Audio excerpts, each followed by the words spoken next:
Hello and welcome to the 938 podcast. I'm Brian Garrison, one of the Associate Mission Directors here in the BBFI Mission Office, joined by some of my newest friends here. We're actually right in the middle of WIN training for our newest WIN Missionaries, the World Initiative Network, and so excited to be joined by the Guyers, by Caitlin Wahe, and by the Kurtzes, our newest missionaries in the WIN program. We'll introduce you to them in just a moment, and just wanted to give you just a brief introduction on what WIN is. Some of you might be hearing WIN or the World Initiative Network for the first time.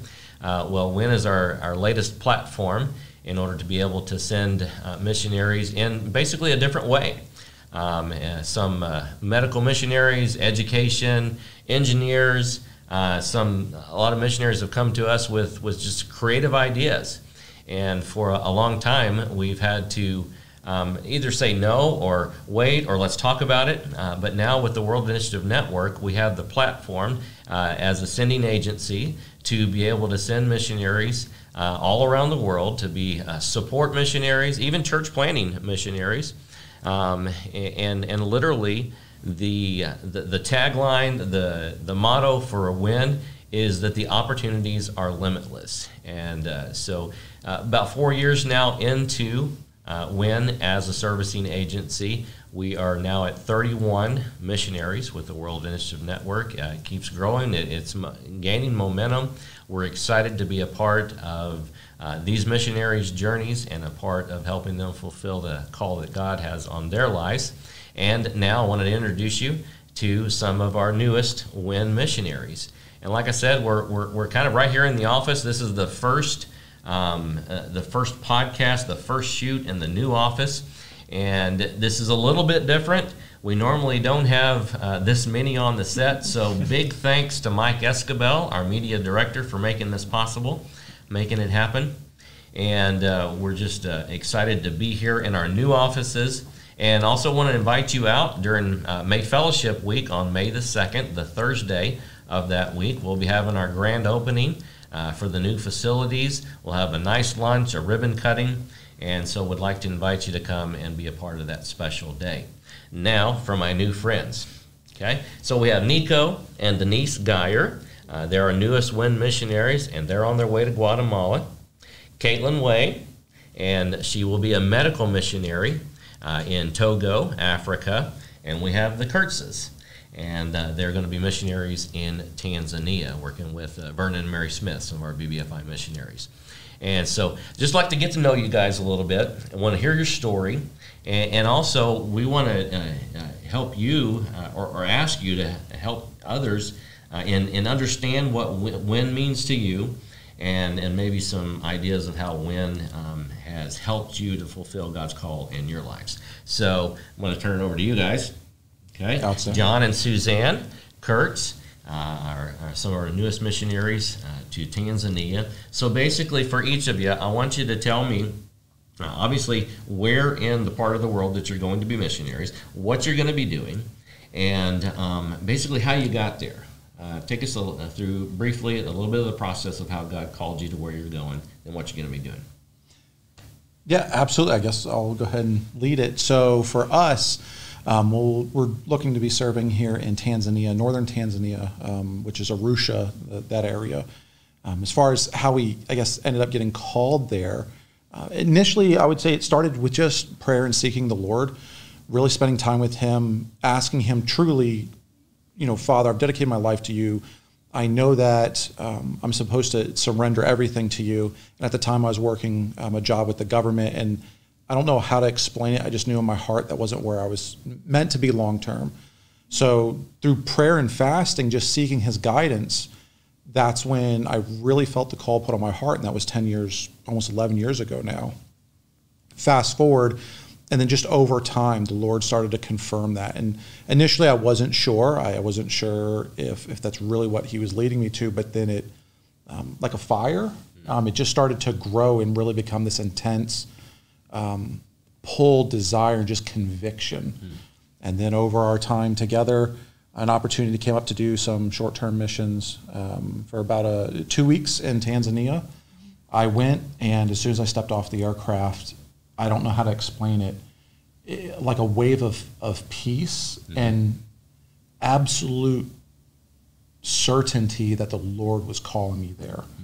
So I reached back to my amazing wife. Immediately text me. I did. I texted her from the tarmac, and I said, "Hey, you need to pray right now." Yeah, I said, you have to pray right now. Right now. I said, I need to make sure this isn't, sensationalism, getting caught up in it, because I had traveled with the military.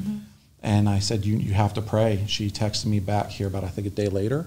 Yeah, about a day later, and I said that, I'd been praying about it the entire day, because at the time I was home. I had nothing else to do. And I was just focusing on that, and I remember that we were both initially going to go to Tanzania. And because I was very, very pregnant, with our second child, I did not end up going. But I told him, I said, all right, so I have been praying about it, and I'm scared because I'm not scared if we do this, And so I know that you spent the 2 weeks there, did the whole missions, but then the following year is when finally I was going to go, and see kind of everything and what John saw. And I really fell in love with Tanzania, and I fell in love with the people there. Like, I really wanted to spend more time with them. And I didn't want to go. Like, I loved everyone from the local church there, and I just wanted to, be their friends and do communion with them all the time. But it was more through dreams for a week, because I remember when I came back, we still didn't make this decision, and we said that we were going to pray and fast together. That's what we said. And for me, it was over and over through dreams, that I was back there, back walking, in the same streets I was walking. And I felt very convicted that I had to be there, I had to go. And so that's when we both just decided, and I was like, yes. I remember she came over and she said, I'm really convicted. And she was crying when she came to me, because I was in the living room. And she's crying, and she goes, we have to go. Like, we have to do this. And I remember stopping and asking her, I said, are you sure? Because if you say yes, it's going to happen. And she said yes. And I think the following days, when we sent the official email to all parties involved, including our pastors, and said, from here on out, we're doing it. And the rest is history. And when you got to go, you got to go. Yes, When truly. the Holy Spirit says Nothing's go. stopping. Absolutely. Yes, Absolutely. an overriding So choice. you mentioned kids. Yes. So tell us a little bit about your kids. Yes. So I have Anna and Naomi. They are amazing. They're both my little miracles, honestly. And Anna's going to be 3 soon, and Naomi's 1.5. And I just love them to pieces. And you're going to take them with you, Oh, right? yes. Okay. Yes. Absolutely. Yep. We're going as a family. Yes. Very good. Hey, we're excited to be a part of your journey. Awesome. Absolutely. Thank and you. honored to serve alongside with you. Thank you. Yep. Caitlin. Yes.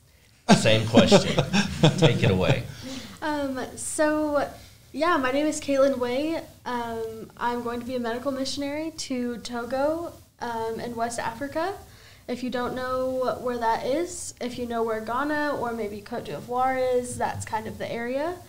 It's a very small country, but it is beautiful and has just captured my heart, and the people there are amazing and desperately in need of our Savior. So I'm excited to go. I've always kind of wanted to be a missionary ever since you're able to kind of have a clear path on what you want to do. When I was in middle school, got saved when I was in 7th grade, and then in 8th grade at summer camp, I surrendered my life to ministry. And kind of every step since then has been towards what I'm doing right now. It's very surreal to be here this week because it's the actualization of almost 10 years of my life preparing for this. So it's really cool that it's finally here. I've always had a call both to minister to people spiritually and physically. when I was younger, I wanted to be a veterinarian, and I decided that that was not the route I wanted to go down, but I fell in love with nursing. I did my LPN when I was in high school and have now gone on to get my RN, and I'm about to graduate, thank goodness, and take my NCLEX and all of those things. So I'm just super excited for the opportunity to go and share the gospel with people, and more so than just be able to take care of them, really show them the light of Christ, because that's what's needed most out of everything. Absolutely, absolutely. So share with us kind of how God put you and Togo together. Yes, so I probably emailed and reached out to 20 plus missionary organizations and individual missionaries, and I met here at the missions office a few times, and we were trying to get a square peg to fit in a round hole with every single thing I tried. And one day my pastor, Jonathan Liggett, was like, hey, we just came back from Togo, and I think you'd really like it, so you should go and talk to Mike Napper, who I'll be working with. And we got in touch, and in a matter of just a few weeks, we put together a month-long internship. And some weird things happened while I was there, and I ended up getting left, not all by myself, but alone in the country, and that's really where my love for Togo grew, because I was able to interact with people and get to know them and just see how much the national pastors that are already ministering there have such a deep devotion, and it's such a different thing. And so if you're considering like going on a missions trip, do it, because it definitely changes your perspective on life and like your like Christian walk, because to see the differences and just see the deep joy and peace and contentment that people that seemingly have nothing have is incredible. That's beautiful. Yeah. And here, Caitlin is not that all of you are great examples of what we, think of a WIN missionary to look like, but you've got your heart and passion for lost souls, and you wanted to be a missionary for so long, and you're a nurse, and you're going to be able to go and use your skills that God has allowed you to acquire, and that you're good at. I've heard you're a really good nurse, and you're going to be able to use those skills and work right alongside of a church planner and complement that ministry. And so we're so excited about that. We're so excited about who their ministry there is going to get. And you're going to be a good part of that. And we're honored, like I said, with the Kurtzes, we're honored to be a part of it with you and kind of walk alongside you to Togo. Okay. Thank you for everything. Yep, absolutely. Yeah, glad to have you on the team. The Geyers, Nicko and Denise, our newest WIN missionaries to Guatemala. Okay, Yes. So tell us a little bit about yourself and how God has brought you to Guatemala, and particularly to us as well with the WIN. I'll let I Denise kind of can introduce our start family. off. So we're from Raleigh, North Carolina. We've got 4 kiddos that are there right now with his parents. And we have Ezra, who's 9, Emma is 7, Elliot is 4, and Ethan is 2. We love them very much. They keep us on our toes. I love hearing your story, Caitlin, because you just sharing that being a missionary was your dream, from a very young age, and I feel like our story is very different in that we were on a very different path. And if you had told me, a year and a half ago that we would be here, I would have been very surprised, because we were just on a very different trajectory. We had sold our house and were essentially building kind of our dream home. Just had a very different plan, and God kind of stepped in and completely redirected us, and very grateful for it. Let Nicko maybe elaborate a little bit on what that transition looked like for us. Yeah, it's been amazing now, looking back, seeing how really God has been at work in preparing us for this calling for years and years, long before we ever realized it. And it was really about a year ago that God made the calling. You would say we got the call. That we finally heard it. That we finally realized that this is what God is calling us to. And it was during our church's annual missions conference, and it was through that conference that God just gave me suddenly a heart and a passion for and a realization that there will be people who will not hear about the gospel of Jesus Christ and the good news of the salvation that they can experience in Him unless I go and I tell them. And I'm getting emotional remembering it, but it just that was like, I mean, in my head I knew that, and there was something in my heart that a switch that flipped during that conference. We prayed about it a lot. We asked our pastor to pray about it with us, and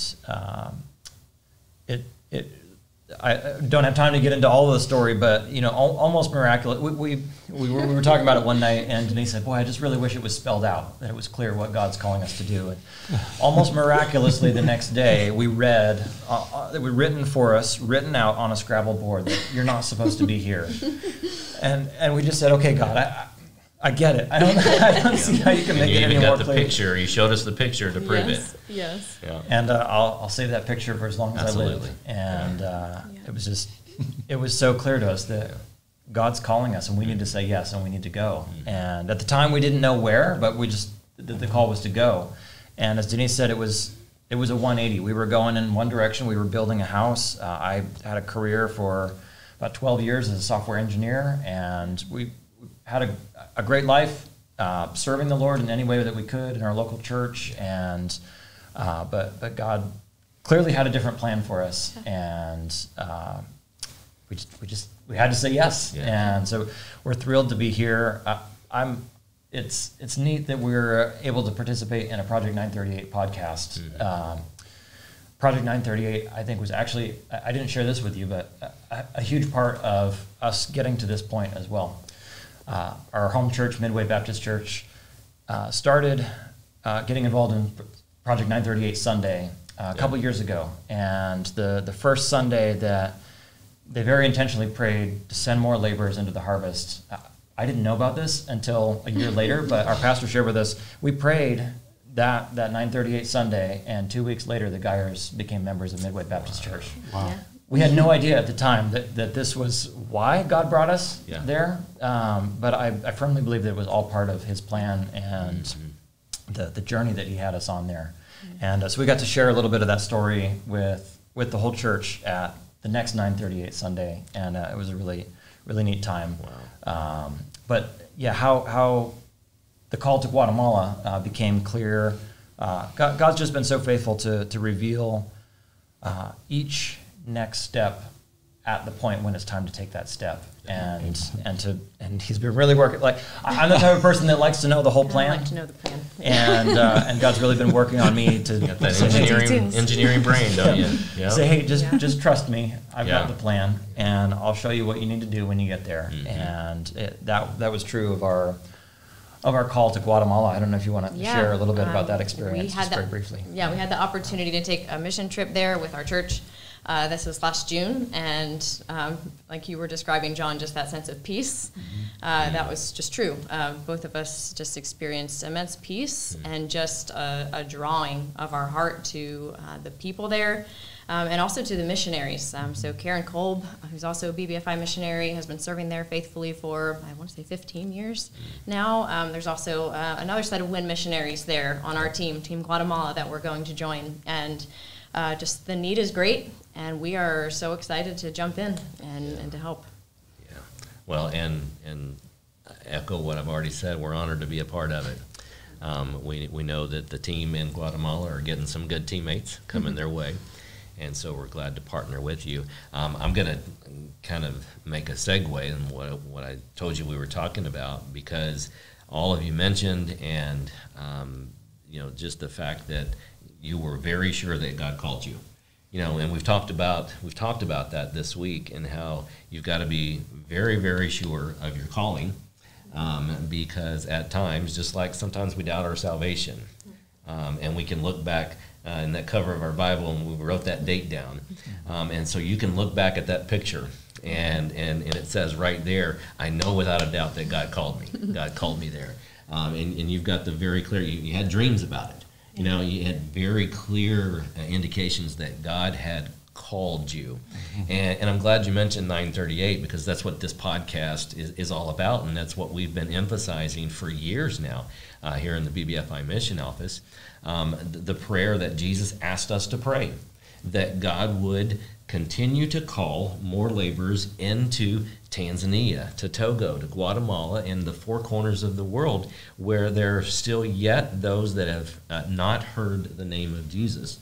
And, I am fully convinced that God is still calling. He continues to call, but our prayer is that just like you guys, all of you answered that call. Amen. So our prayer, our focus is that those that he are calling would, just like you guys did, answer the call. And so, that might be you. You might be listening and looking at this podcast, and you feel that tug on your heart, that without a doubt that God has been calling you to the mission field. And just want to let you know that, like, we are here to serve the Kurtzes in Tanzania, the Geyers in Guatemala, and Caitlin in Togo. We're here to help you fulfill God's call on your life as well. So just give us a shout. Look us up, worldinitiativenetwork.org, or you can look at bbfimissions.com, and shoot us an email at info@worldinitiativenetwork.org, and just let's see how we can help you fulfill God's call on your life. Okay? That wasn't in the script. So let's follow that up with kind of what WIN means to you guys. You all came to us in different ways and for different reasons. And so just share real briefly maybe how the World Initiative Network has helped you maybe to fulfill God's call in your lives. Well, we'll start with you guys. Yeah, well, I think as we kind of talked about, we're all from different backgrounds, and me having a background in computer science and being a software engineer for 12 years, it's not a typical missionary background or education, and so one of the things that I love about the WIN program is the flexibility and the freedom to answer God's call in our lives.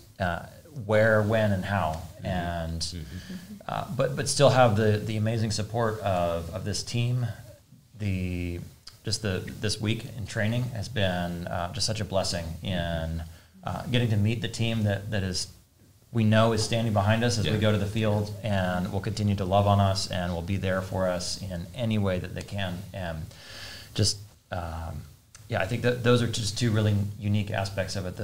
The flexibility of it to serve God in really interesting ways. Yeah, multiple capacities. Yeah. Good. Caitlin?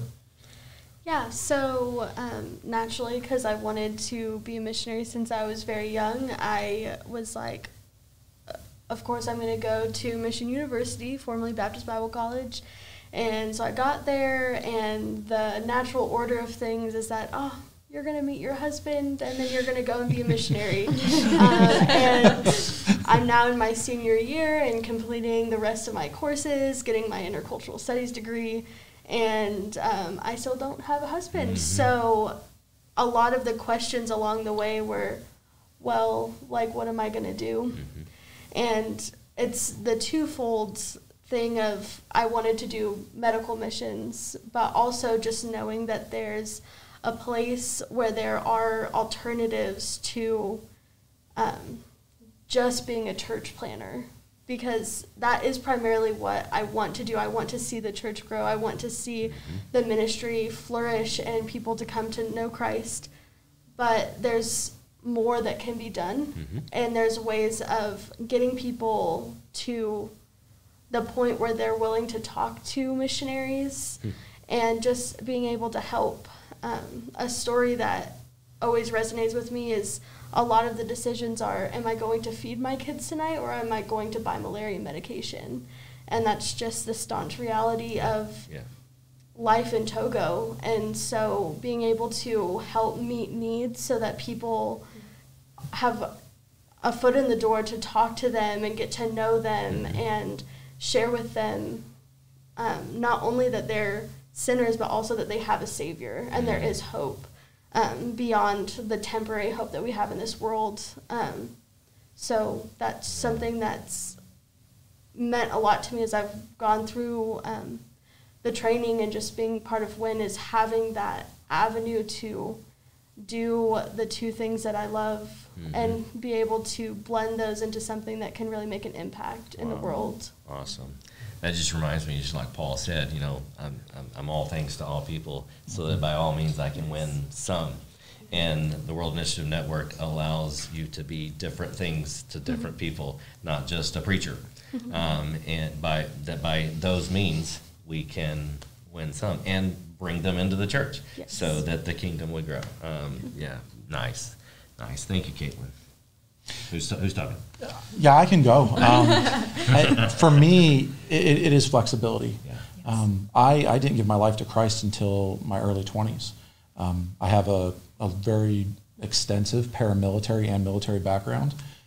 Most recently, healthcare IT, you know, as a recruiter.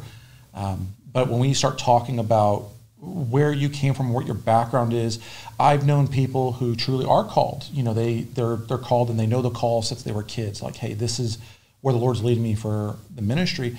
You know, I didn't have that until much later in my life, or what some people would consider much later. And it's the flexibility to be able to come through WIN and still answer that call, hear that call, and to have someone willing to mobilize you. Yeah. That is something I experienced. You know, I didn't just reach out to one group. I reached out to a lot of groups. But primarily I wanted to come here anyway because of obviously already having met Mary and Vernon. That was like the coolest thing on the planet. But I had the easiest time being mobilized or having somebody willing to support me coming through here. Super invested in our walk with the Lord, super invested with the calling on our hearts. You know, working with the recruiters here, they I don't know if it makes sense, but they care. They really, really cared. And it just made it a situation where it's like, hey, I really believe that this is the path that we should be taking. And it's just been awesome ever since. Well, we're sure glad you chose us. Yes, I'm glad y'all chose me too. We're honored. We're honored to be a part of it. So John, Suzanne, Caitlin, Nicko, Denise, just been a blast getting to know you guys this week, and excited about your future ministries, and look forward to hearing some incredible stories about how God's going to use you guys in the future. So God bless you guys. We'll be praying for you. Our support for you doesn't just stop right here this week after we got you some good training. We'll always be here for you. And thank you so much for joining us on the podcast, and look forward to just sharing stories from some of these missionaries with you in the days and weeks to come. God bless you, and don't forget to hit subscribe on all your social media, and we'll see you next time on the next podcast. God bless you.